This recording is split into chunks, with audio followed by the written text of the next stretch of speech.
Good evening, welcome to On the Record. I'm Adam Jasser. The renowned historian Timothy Garton Ash witnessed and chronicled an end of an era when Soviet-imposed communism collapsed in Eastern Europe, ending the Cold War. Professor Ash will be our guest today to tell us why, after 30 years of peace and prosperity, the Cold War is back. The world order based on rules is on the brink of collapse, and democracy is under assault. But first, let's get some context. The prospect of a disruptive Donald Trump presidency in the United States is already sending shockwaves through the geopolitical order. Key players are jostling for a better negotiating position with the incoming US administration. For Europe, the Trump presidency creates a challenge. The American president's America First policy is laced with disdain for the rules-based global order that united Europe and the United States for decades. His admiration for big power and his transactional approach to international relations threatens to disrupt transatlantic ties in areas of trade and collective defense under NATO. The risk of Trump fueling internal divisions in Europe and appeasement of authoritarian leaders is real. We have an international system which is now breaking apart. And in those circumstances, many people seek a strong man to keep somehow in this chaos, to keep some order. European leaders are aware they will have to take much greater responsibility for their own security and sustaining Ukraine's ability to remain a sovereign and Western-aligned nation. They have already invested heavily in Kyiv's cause. But internal divisions and the rise of anti-establishment, ultra-nationalist and Russia-friendly movements in several member states hobble the European Union's ability to act decisively. The political limbo in France and Germany could paralyze EU decision-making well into 2025. Meanwhile, Ukraine's fate may be decided within weeks. In this vacuum of leadership, Poland is stepping forward. By pushing for a Baltic-Nordic alliance, it seeks to fortify the eastern flank and use its EU presidency, starting in January, to provide a sense of direction. Negotiations over Ukraine's future could begin this winter, though that remains uncertain. The events in Syria, which exposed Russia's weakness, and in Georgia, where street protests continue against the pro-Russian government, have reminded European leaders they still have a chance of defending the rules-based order. Europe has the economic power and wealth to cope with the challenges.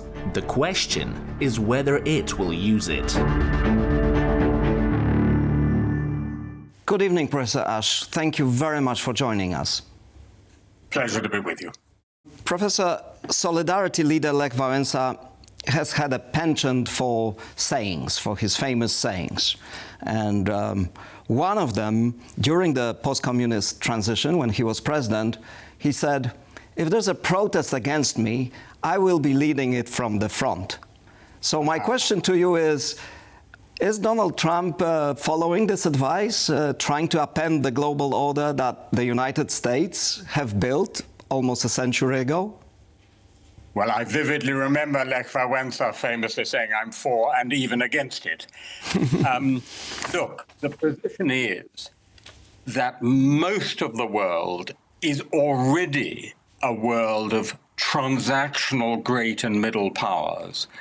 We've done a series of global opinion polls out of Oxford University, from where I'm speaking to you, and countries like China, India, Brazil, South Africa, Turkey are quite happy to go on doing business with Russia, even as Russia is waging a brutal neocolonial war in Ukraine.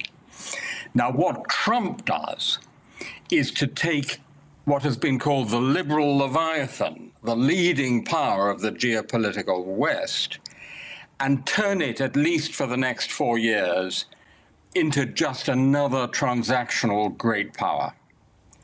And that's a huge problem for us in Europe, because in a sense we're then left on our own, defending multilateralism, defending what we call the liberal international order.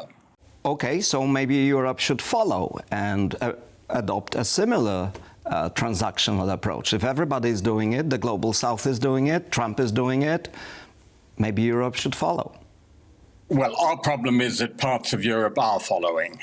In your introduction, you already showed us Viktor Orban. Henry Kissinger famously is said to have said, I don't think he ever actually did say it, but you say Europe, which number will I call? Well, Donald Trump has an answer to that. He calls Viktor Orban in Budapest. And what we have to recognize is that there's already a party of Trump in Europe. Robert Fico in Slovakia would belong to that party. Jaroslav Kaczynski probably also to that party, Geert Wilders in the Netherlands, Marine Le Pen in France. And so Europe, unfortunately, is divided, with a number of European leaders seeing their future in staying close to Donald Trump, and others trying to hedge their bets and keep a good relationship with the United States. Of course, what we should be doing as Europeans, and I very much include Britain in this definition of Europe, is getting our own act together, securing our own interests, defending our own values, starting with support for Ukraine. But I think, with all due respect, Viktor Orban is a leader of a rather small European nation. And I think the bigger problem is the paralysis, if you will, in Germany and to a certain extent also in France. So these countries do not necessarily challenge the global order, and they don't want to become transactional, but they are just paralyzed. And it's very hard to get Europe do anything sensible unless you have Germany and France leading the way, or at least not being an obstacle. They're clearly true, but it's not either or. Both of those things are problems. Remember the way the EU works. Every round of sanctions on Russia has to be approved by unanimity, including Viktor Orban. Right. Orban does play an outsized role in the United States. But you're absolutely right that really disastrously for Europe, we have a condition of close to political paralysis, or certainly weakness and instability, in the two most important countries in the EU, France and Germany, and Britain is, of course, outside the European Union. What we need, and we need this fast, is a coalition of the willing. You mentioned in your introduction the Polish initiative, Baltic Nordic. There is, of course, the Joint Expeditionary Force, JEF, which also includes Britain. Friedrich Merz, who's likely to be the next Chancellor of Germany when we get a German government, has talked about having a contact group of France, Germany, Poland, and Britain. So that's where we need to go. Right. So going back for a moment to Donald Trump and his disruption, if you will, Mike Waltz, who is most likely going to become his national security advisor, said recently that history accelerated since the November election in the US, calling it the Trump effect. So how do you see that? Is the fact that the Europeans are trying to get their act together a sign of Trump effect in action? Yeah, and actually there are three effects that come one on top of the other. One is the Putin effect. Then there is what I would call the post-Western effect, the fact that we imposed on Russia an unprecedented level of economic sanctions, even if unevenly implemented. But the Russian economy is still doing okay. Why? Because they've got India to buy their oil and China to do trade with them and all these other great and middle powers. So we already had those two challenges on November the 4th. Since November the 5th, we have a third unprecedented challenge, which is the Trump effect. And honestly, if Europe doesn't get its act together in response to those three challenges, one has to wonder what will. As you say, at the moment, the politics don't look very favorable for that. Poland is actually playing quite a positive role. The new British government is playing quite a positive role. We have to see what happens in France. And in particular, absolutely key, is going to be the shape and character of the new German government. Okay, until that happens, President Trump will have to resolve some of the internal contradictions in his own policy, and it's his own even transactional approach, because on the one hand, he's promising to end the war in Ukraine quickly. On the other, he's saying he wants to create conditions for peace through strength. But then the next day, he's criticizing military aid to Ukraine. So, and many analysts have been pointing out that Trump and his team, they're not necessarily on the same page. So how long will it take for Trump and his team to really know what they're doing? So listen, here's what we know, which is that in his calls to to heads of government in Europe and elsewhere, he's talked a lot about Ukraine, not because it matters a lot to him, but because it doesn't matter so much to him, and therefore he wants to get it out of the way. So I don't know which way he's going to go. As you say, there are 5 possible different ways, depending which advisor we're looking at. But what I think is clear is that he wants to get on with it. And what is also clear is that he is not going to be the key guarantor of the long-term security of the 82% of Ukrainian territory that the government in Kyiv still controls. And that's now the key issue, credible security guarantees. So whichever Trump emerges on the 21st of January, whichever tactic he takes, weaker or stronger, we Europeans need to be prepared to do more and ourselves provide the backbone of that guarantee. Right. Obviously, some diplomacy is already taking place, and some of it public, because we had the French President Emmanuel Macron here in Warsaw meeting with Prime Minister Tusk, and they very clearly, to me, I interpret it as a signal to the US administration, don't count on us putting troops to protect a ceasefire or a demarcation line before there is solid peace and before Ukraine actually agrees to it. So the Europeans seem to be also reluctant to sort of take extra risks in managing this situation.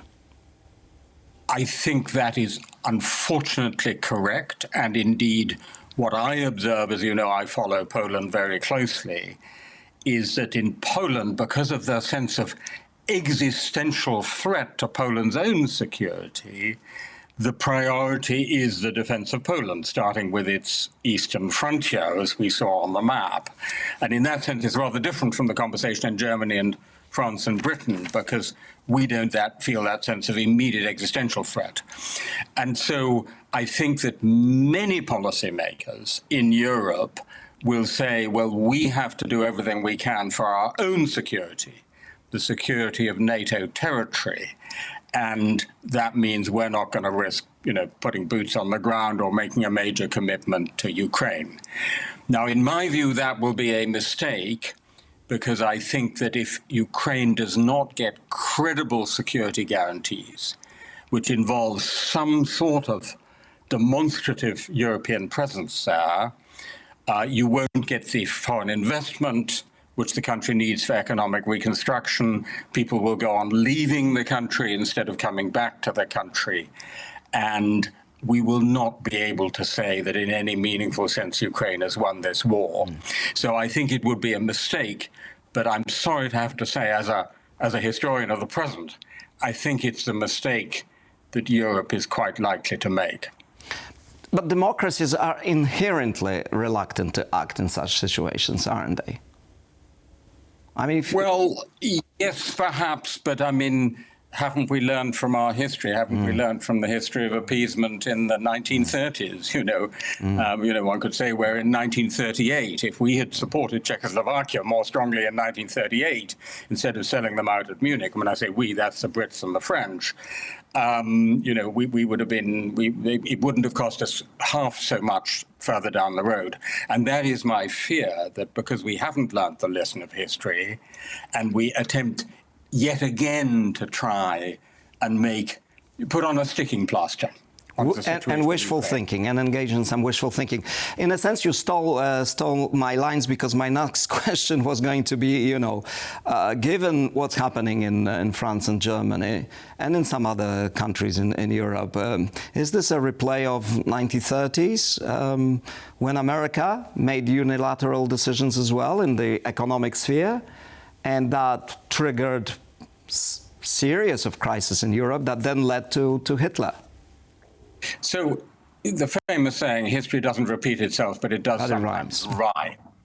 And I think there's certainly a rhyme in the history of appeasement. But of course, then one has to say, our Europe is much stronger now, much richer. We could absolutely do this. And we still have NATO, which nobody had in the 1930s, at least of all Poland. So I think the starting point is very different. But I have no doubt that if Putin feels in a year or two's time, and it'll take a year or two to see what's actually happened, that he has actually won in Ukraine, he doesn't stop there. We are already in a hybrid war with Putin's Russia.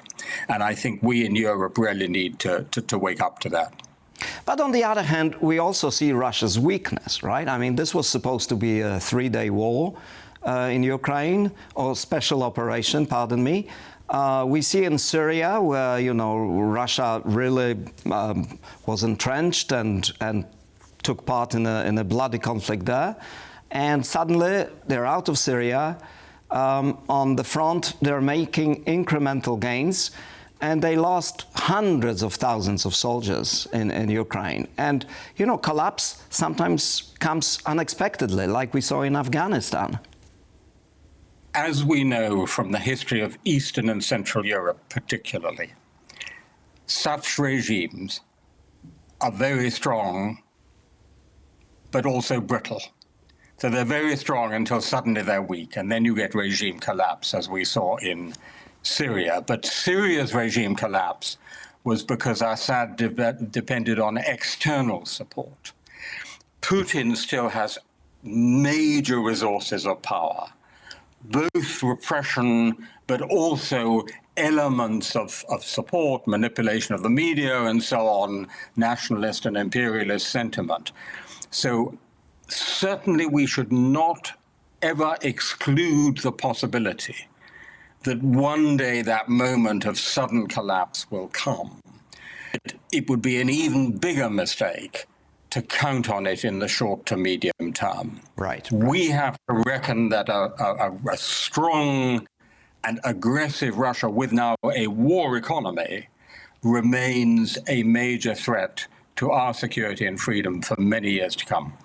And you mentioned the external support, and of course, Russia is getting it from China. We know that President Trump invited President Xi to his inauguration in January. There's no reply yet from the Chinese. But is it possible that Trump, as to quote you, being not really interested in Ukraine, will try to strike a deal with China, under which China will put pressure on Putin to end the conflict in Ukraine? Or is this another bout of wishful thinking, this time on my part? With Donald Trump, as we know, anything is possible. But what is also clear is that not just Trump, but the whole United States is obsessed with the threat from China. And Trump in particular is obsessed with protectionism, with imposing tariffs. So I think that his focus will be on the China threat, starting with trade and tariffs, actually. So I think some sort of complicated Kissingerite geopolitical game is not what we're going to be looking for there. So a period of tension is more likely. I would like to apologize. I'm going to quote another historian to a historian.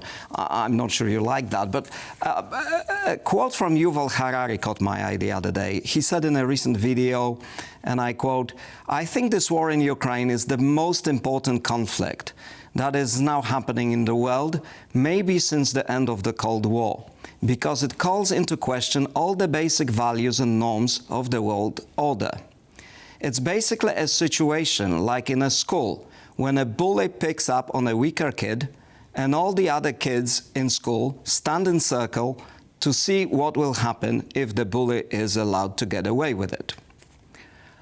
Are we at a point where other bullies around the world are waiting to see if Ukraine falls so that they can change borders, invade countries, and squash democracy, if you will? Absolutely, and no question about it. And look, I myself have written that the 24th of February 2022 was the end of what I call the post-wall era. So the era that started with the Velvet Revolution of 1989, of course, starting in Poland with the Round Table, ended with the full-scale invasion of Ukraine. So we are in a new period of European and arguably of world history. And what is very clear is, I keep coming back to the non-Western great and middle powers. That's a really novel element, right? I mean, not for more than 200 years have we had so many non-Western great and middle powers who are rich enough and powerful enough to counterbalance the West. And they are looking at this, and we know this from polling evidence, they are looking at this not simply as a war between Russia and Ukraine or Russia and Europe. They see this as a war between Russia and the West. And so if Russia wins, that means in their eyes the West has lost. And that encourages anyone else to have a go and grab a bit of territory, starting with Xi Jinping greedily eyeing Taiwan just across the straits. Right. Let me talk about one more Trump effect, this time closer to home for me and perhaps for you as well. Namely, Britain and Poland have developed what you could call a special relationship with America over the years.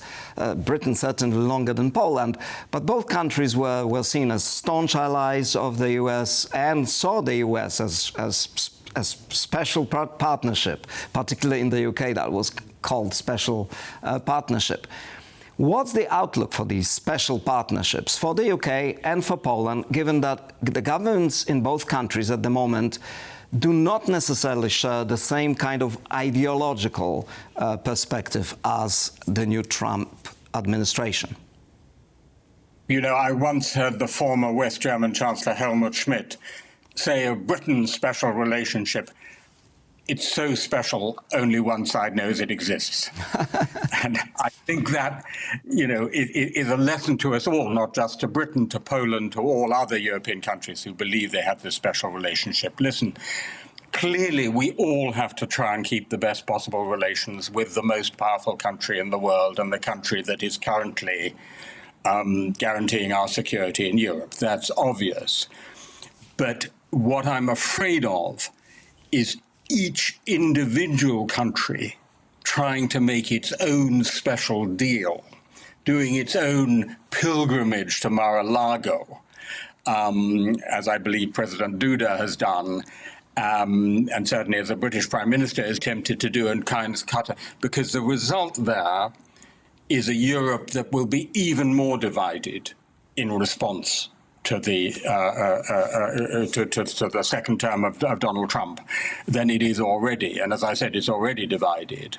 So while we obviously, each and all of us have to try and keep the best possible relations with the Trump administration, none of us should fool ourselves that the special relationship is going to be the key to our future. And nothing is more important that we Europeans should get our act together, including Britain and Poland and Germany and France and other European powers, to defend our own interests and our own values. Except that Britain is an island, so it has the sea to protect it. Well, it's in Britain that people were poisoned by Russian agents, by Putin's agents. I mean, against hybrid warfare, the cutting of undersea cables, cyber attacks and so on, distance and a little sea around your island is no defense. Right. No, the more serious problem in respect of Britain is that because we're outside the EU, there is a real temptation and possibility of making our own trade deal. Right. In which, for example, we'd get lower tariffs. Professor Ash, we have to finish. Our time is up, but it was very interesting. Thank you very much for being with us. Pleasure to be with you. This was On the Record. Thank you very much for watching, and see you next week.